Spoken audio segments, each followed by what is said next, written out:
This is your brain when you are relaxed, and this is your brain when you are under stress. Hey! Don't skip this video yet.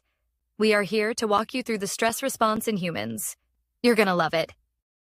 Stress doesn't necessarily have to be a negative reaction. It is a normal response to stimulus perceived as threatening, or that may trigger any physical or emotional reaction. Let's think of a public speech as an example of a threatening perceived stimulus. The stimulus, in this case the speech, triggers a neuroendocrine response that activates the SAM axis, first followed by the HPA axis. Let's explore the SAM axis first. It stands for sympathetic adrenal medullary axis. The NTS is a sensory nucleus that receives cardiovascular, visceral, and respiratory information. This nucleus signals to the locus coeruleus, the primary source of norepinephrine, all the physiological dysregulations in the organism, leading to the activation of the sympathetic branch at the spinal cord level. Thus, we have a release of adrenaline and noradrenaline. That's right. This release of adrenaline and noradrenaline increases the function of the heart, the lungs, the bladder, elevating blood pressure and respiratory rate, decreasing your intestinal motility, and modulating glucocorticoid release. We were talking about how not only the SAM axis activates in response to the stimulus, we mentioned the HPA axis. Remember?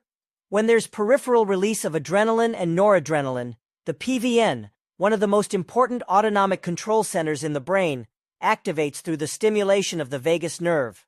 This way, the synthesis and release of corticotropin-releasing hormone starts. Don't forget about the arginine vasopressin, also known as antidiuretic hormone.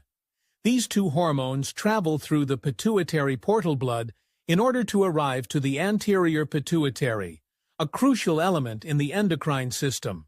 Finally, the anterior pituitary promotes the synthesis and release of adrenocorticotropic hormone, ACTH. Once is released into the bloodstream, it travels until it reaches the adrenal gland, where it promotes the synthesis and release of glucocorticoids. As a fun fact, the main glucocorticoids are known as cortisol for humans, dogs, hamsters, and fishes. Meanwhile, they are known as corticosterone in mice, birds, reptiles, and octopus. The release of glucocorticoids modulates a wide range of physiological functions like metabolism, immunity, and the inflammatory response, contributing the fight-or-flight response. Remember, this is just a brief description of a simple stress response, but stress is such an interesting topic.